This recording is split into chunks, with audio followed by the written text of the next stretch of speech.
Olá a todos, 36º episódio do podcast aqui de Unai, CBcast. Hoje com o convidado Anderson Moreira.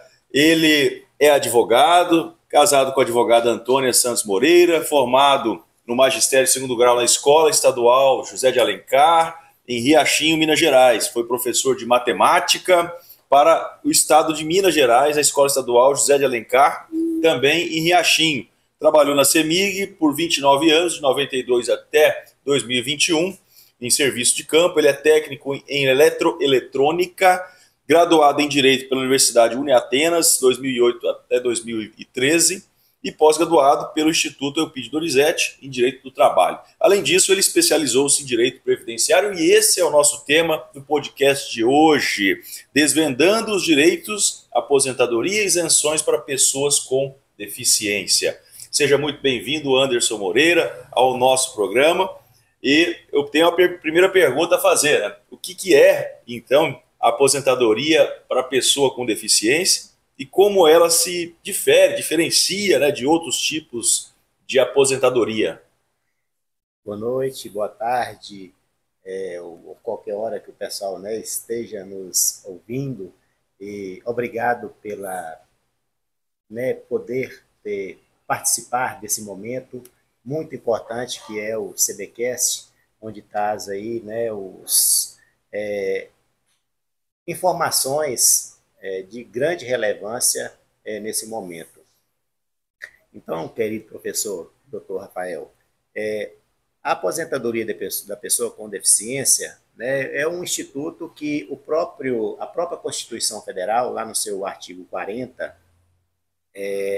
trouxe uma questão diferenciada, diferida, para que essas pessoas tenham a condição da inclusão e poder ter acesso um benefício, né, uma das condições que a Constituição trouxe foi esse benefício de acesso às pessoas com deficiência por uma condição que venha favorecê-los, né, numa condição de diminuir o tempo para que eles possam ter acesso a um benefício nessa condição, né, vamos dizer, antecipar o tempo para que a pessoa possa mais rapidamente poder acessar um benefício de aposentadoria. A gente fala em igualdade substancial, aquela igualdade que você busca trazer a justiça, né, para as pessoas que estão ali desamparadas em razão da deficiência ou da invalidez, né, professor? Então, assim, doutor, quais os principais requisitos nós temos para que alguém nessas condições possa se enquadrar numa aposentadoria especial ou ter essas prerrogativas? Não é nem privilégio, é prerrogativa mesmo, né? Isso, a Constituição, né, trouxe essa condição, né, numa condição de garantia fundamental, e ela, em vários momentos também da própria Constituição, ela explicou que esses fatores e esses benefícios iam ser estabelecidos por lei complementar, e assim o fez, né, com a Lei Complementar 142 de 2013, que ela trouxe esses critérios, né, claros e definidos lá, para o acesso que essas pessoas poderiam buscar essa condição, vamos dizer assim, né? E aí nós temos critérios diferenciados aí para as mulheres, nós temos critérios diferenciados para os homens.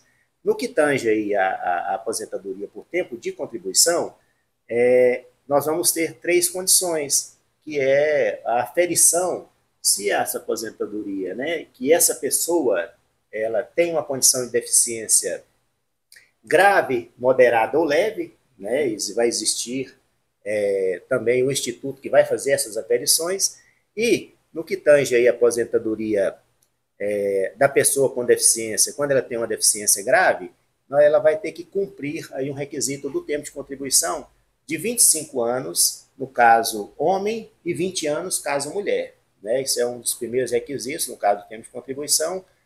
No caso de moderada, 29 anos homem e 24 anos mulher, e se for uma deficiência leve, 33 anos, né, de contribuição no caso de homem e 28 anos no caso de mulher. Então, assim, esse é o critério do tempo de contribuição.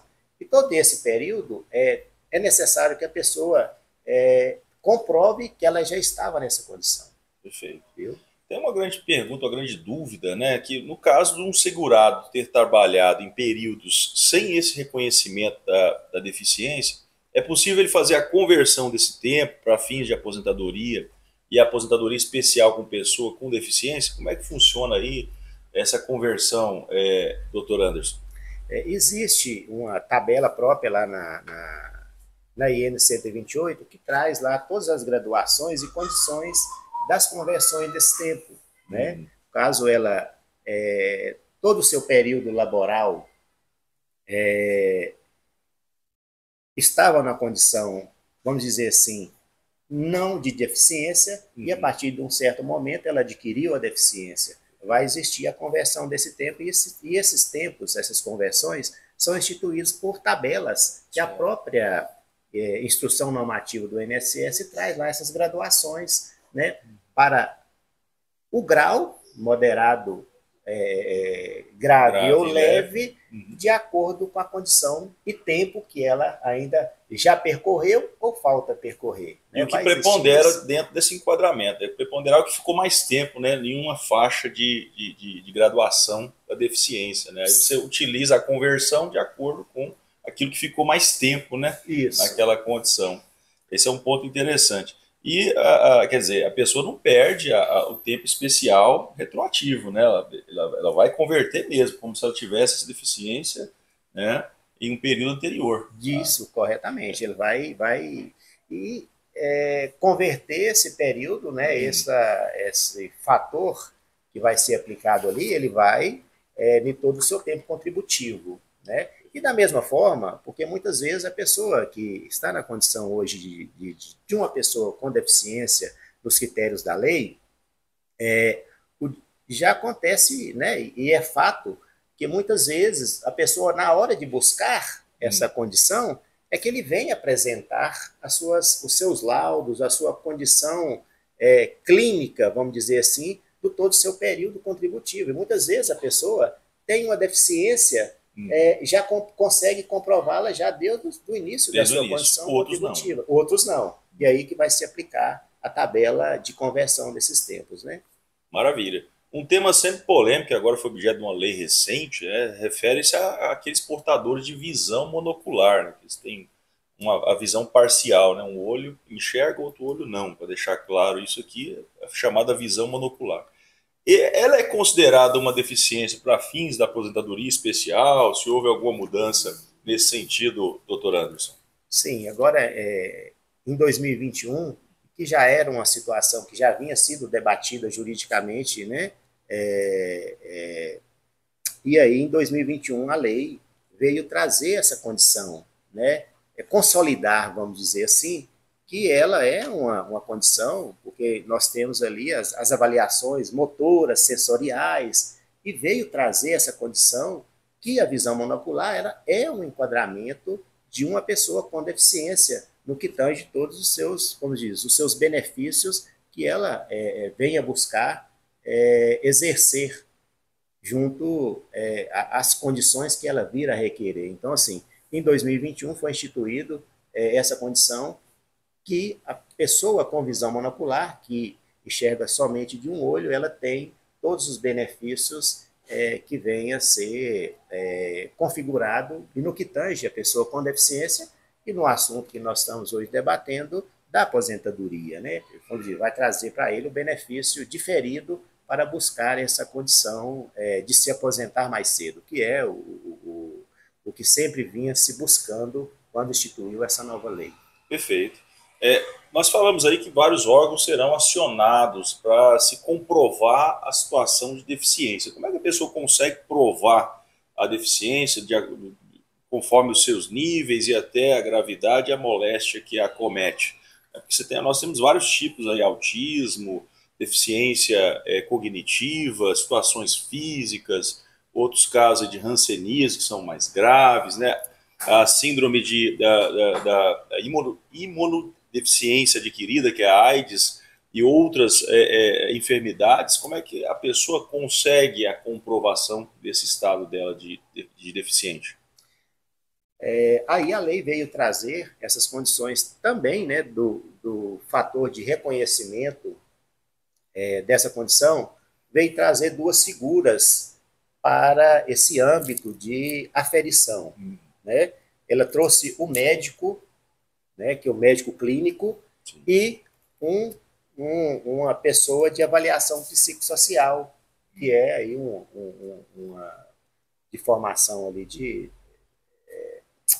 psiquiatra, né? Uma pessoa que tem a condição de fazer essa avaliação. Então, nós temos dois momentos na hora da comprovação da deficiência, que é a avaliação médica, perícia médica, e nós vamos ter uma avaliação social. Então, todo esse processo de aferição é feito por dois profissionais que vão com uma tabela, e eles têm um script, né? É graduação, eles têm perguntas e respostas. Padronizado. Padronizado. Né? Isso, é uma questão ali, ele vai percorrer todos aqueles critérios e com a soma daquelas condições avaliadas, ele vai instituir qual que é a graduação. Né? Isso é feito tanto pelo avaliador médico quanto a avaliação psicossocial.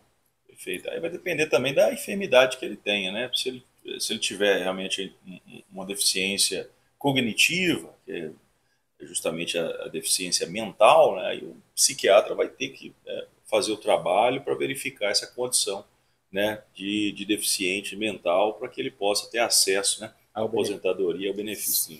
Bom, vamos voltar um pouquinho aqui, professor Anderson, que é especialista na área previdenciária. Quais são os critérios para aposentadoria por idade? Você mencionou ali por tempo de contribuição, também falou um pouquinho sobre idade, mas ele precisa ter um tempo de contribuição ao mesmo tempo e cumulado com a idade, em alguns pontos. Eu queria que você falasse um pouco sobre esses requisitos adicionais que nós temos que percorrer para obter essa aposentadoria especial. Trouxe aí a condição, né, da pessoa com deficiência possibilidades, né?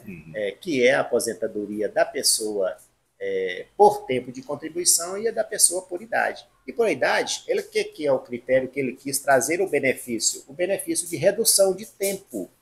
Ele precisa de ter a idade menor do que a pessoa, né, vamos dizer assim, que vai aposentar normalmente, ele vai ter um critério diferido quanto cumprir menos tempo. Sim. Ele vai ter que ter o homem 60 anos de idade e a mulher 55 anos. Só que aí nós temos uma condição para esses critérios aí, que ele tem que ter cumprido no mínimo 15 anos, tem que ter cumprido 15 anos de contribuição. Não de trabalho, não de trabalho, de contribuição. De contribuição, isso, né? Que se ele trabalhou, ele vai comprovar que trabalhou e contribuiu, e esse tempo de contribuição necessariamente tem que ter sido na pessoa, né, estabelecido como uma pessoa com deficiência.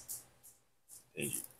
Bom, vamos tentar falar aqui, já passando para um outro fator, né, de prerrogativas para essas pessoas nessas condições. Além da aposentadoria, essas pessoas com deficiências têm direito à isenção de alguns impostos?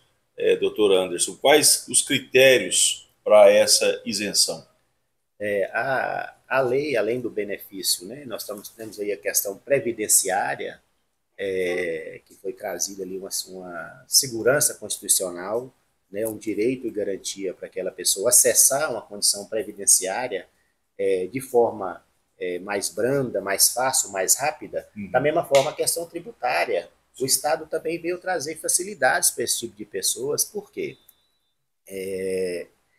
eles acabam tendo algumas dificuldades no seu meio social, vamos dizer assim, de locomoção, dificuldades ali de acesso a algumas condições, e isso veio trazer aí o benefício de isenções de ICMS, de IPVA, coisas que, né, as próprias leis, né, e a gente institui, o pessoal já fica, é o PCD, né? Nós temos aí isenções do PCD. Então, pessoa com deficiência. Com deficiência. E o mais corriqueiro hoje que nós temos é o IPVA, né? Exato. É o que mais o pessoal busca mais acesso à isenção do IPVA, além da isenção do imposto de renda daquelas pessoas que, porventura, ultrapassariam todos aqueles tetos e que seriam tributadas, ela tem a condição dessa isenção. Mais uma vez, não é um privilégio, é uma prerrogativa que a própria estrutura normativa concedeu para essas pessoas para garantir para elas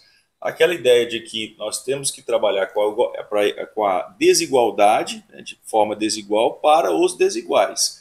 Então, como nós temos pessoas em condições desiguais, a estrutura normativa tem que também ser diferenciada para elas. Então, foi pensando nisso que há muito tempo se instituiu esse conjunto, né, esse pacote de benefícios. Mas agora, como que faz na prática, doutor Anderson, para a pessoa obter uma isenção de IPVA, por exemplo, nessas condições? Qual o passo a passo que ela pode aí tomar para poder chegar até essa isenção? Falando aí da isenção do IPVA, é uma questão, um imposto estadual. Então, vamos falar aqui de Minas Gerais. Sim. Né? Você vai acessar ali a Secretaria da Fazenda, ela tem todo o seu rito a ser cumprido, os formulários, ela tem instituído, até de forma bem didática, vamos dizer assim, todos os formulários instituídos para cada tipo de deficiência, né? Nós temos ali o autismo, nós temos ali o deficiência visual, nós temos ali o de deficiência psíquica, eles todos estão num rol separados para poder acessar essas condições. E ali de posse daqueles formulários, ele vai até o seu médico, o médico vai preencher o formulário, aquele que já vem pré-disposto ali na secretaria, que eles já fornecem lá no ambiente administrativo, para que a pessoa já busque todos aqueles requisitos que estão naquele formulário, o médico assina e ele vai fazer o acesso administrativo junto à Secretaria de Fazenda do Estado, né? Vamos ver aqui no caso de Minas Gerais, né? Cefaz MG. Estado MG. E todos os laudos e condições que a pessoa vai ter que comprovar. O que é interessante, nós falamos há pouco tempo agora do portador de visão monocular. Ele pode ser enquadrado para fins de aposentadoria especial. Porém, existem normas aí, né, doutor Anderson, que impedem o acesso à isenção do IPVA. O portador de visão monocular, ele não tem isenção, não é mesmo? Foi feita uma diferenciação aí desses portadores em relação a essa questão. Por que a legislação não acompanhou a mesma mudança pacificada pela lei sobre aposentadoria dos monoculares e tirou, ou seja, não deu a isenção, até porque é uma legislação estadual, né, que isenta do IPVA, mas parece que isso também se estendeu aí, e tem um alcance até para imposto de renda e outros, impedindo o acesso dessas pessoas da visão monocular para a isenção tributária. No IPVA ainda nós temos ainda uma barreira a ser percorrida aí na casa da visão monocular, porque eles ainda têm o critério da acuidade visual, que seria o poder de cada olho tem de enxergar, né? Então assim, e aí essa aferição da acuidade visual e do poder de você enxergar ainda está trazendo barreiras limitadoras para que a pessoa de visão monocular tenha acesso ao benefício da isenção do IPVA, do imposto de renda e outros benefícios. Esses já estão claros, porque está seguindo a legislação, mas a legislação estadual quanto ao IPVA ainda está tendo algumas barreiras que juridicamente está caminhando, né? Mas nós precisamos que a legislação se atualize de acordo com essa nova regra de 2021. Né? Os nossos tribunais superiores já estão manifestando favorável a essa condição, mas só que nós precisamos que a legislação seja atualizada. Para facilitar a vida do cidadão, né? Não ter que percorrer, às vezes, uma via muito custosa judicial, que é a última trincheira que ele tenha para poder obter esse benefício. Às vezes, reconhecendo já isso, de maneira mais prática, ele consiga ter acesso mais rápido. Agora, o que é interessante é que essa isenção de IPVA, ela não é para qualquer carro. Então, a pessoa não vai comprar um carro de luxo ali, de um preço muito alto, né, doutor Anderson? Quer dizer, tem os limites, né, que você vai adquirir, e a isenção ela chega até um determinado patamar de valor na nota do veículo. É isso? É isso. Aí o legislador também trouxe esses limites aí para uma condição também de, vamos dizer assim, de trazer uma condição de igualdade, benefício, porque geralmente essas pessoas elas têm dificultadores dentro da sociedade, e o legislador trouxe alguns limites. E dentro desses limites, né, nós temos aí uma isenção parcial e nós temos a isenção total. dentro da isenção total, nós temos um limite aí de R$ 70.000 para que você não pague nenhuma, vamos dizer, falando aqui do IPVA, né? E até R$ 120.000, e o limite é R$ 120.000, você vai pagar dentre os 70 e os 120 mil só aquele valor que exceder aos R$ 70.000. Então, nós temos um limite de valor, né, de nota fiscal ou do recibo de transferência do veículo, o qual fica limitado a essa condição de valor para que seja exaurido o benefício ali, né, vamos dizer. Perfeito, professor. Assim, vamos então, já passando a parte final, já que você falou em valores aí, como é calculado o benefício da aposentadoria para as pessoas então que enquadram como aposentados especiais aí por deficiência? Uma das coisas importantes que a reforma da Previdência, né, não trouxe para essas condições das pessoas com deficiência foi aplicar, né, o cálculo que hoje acaba que, após a reforma, o cálculo do benefício ele acabou tendo um pouco de prejuízo para o segurado. E das pessoas com deficiência, não, ele ainda continua no cálculo antigo. Né? Você ali, a pessoa da aposentadoria por tempo de contribuição, ele vai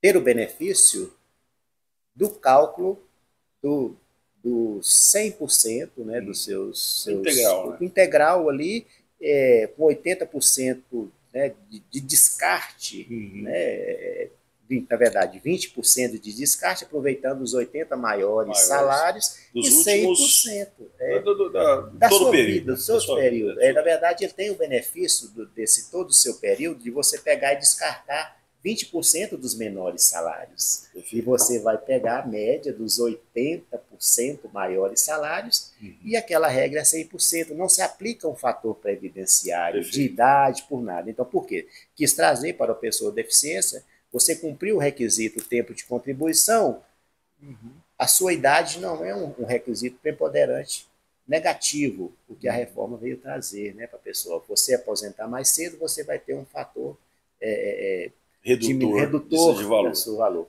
No caso da pessoa com deficiência não trouxe. A reforma permaneceu daquela forma. Voltando um pouco ao tema da comprovação da condição de especial, de deficiente, o laudo oficial, o laudo médico oficial, ele é sempre obrigatório? Em alguns pontos ali, em alguns casos, a gente pode utilizar um laudo de um médico particular, etc., para fins de isenção de PVA, para os PCDs. No âmbito ali da aposentadoria, o laudo da pessoa com deficiência do setor privado, ele é válido. Né? O sistema previdenciário aceita, né? Hoje o nosso INSS, nós estamos falando aí também, e nós estamos não falando só do INSS, aqui também nós temos que levar, nós temos regimes próprios também. E essa condição aqui também tem a amplitude de alcançar aqueles regimes. Né? Então, assim... Só esclarecendo, o regime próprio é o regime do servidor, né? Que tem as suas próprias leis, por isso que é chamado regime próprio, que é diferente do INSS, né? Para aquele servidor público, né? Que tem a sua linha de regras, né, específicas. Isso, né? Mesmo. Então, assim, e aí no âmbito do sistema previdenciário, esse laudo privado ele é aceito.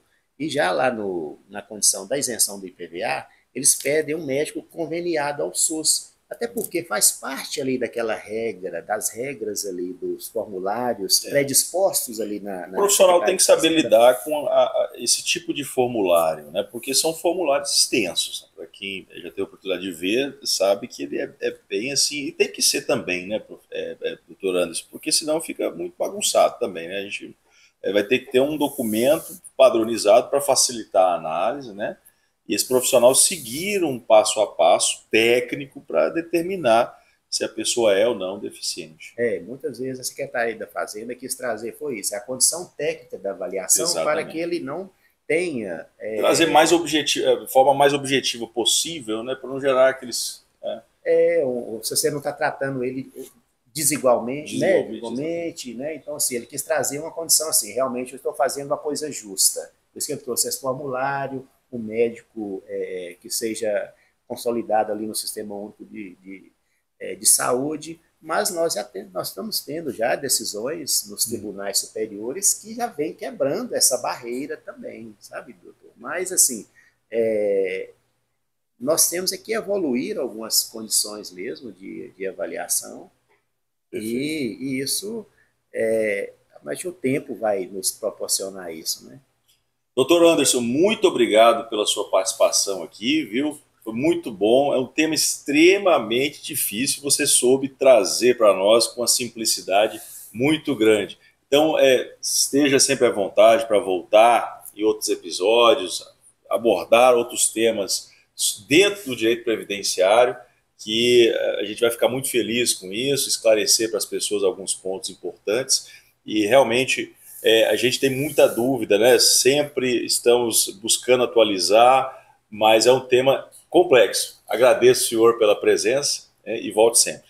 Eu que agradeço o convite, é formidável esse momento aqui, trazer uma possibilidade, né, de um momento social, e assim, uma coisa que me trouxe muito para o direito previdenciário foi essa condição, essa motivação de poder trazer um acalento social, né? Na verdade, a pessoa, quando está nesse momento, um pedido de aposentadoria, e muitas vezes tem essa condição, acaba que o Estado vem a negar, ela está numa condição fragilizada, e para mim uma coisa que me trouxe ao direito previdenciário foi essa condição de poder ajudar o próximo. E eu agradeço muito a participação e com certeza se tivermos novos momentos e outros assuntos, será um grande prazer poder participar novamente. Um abraço, até mais, gente.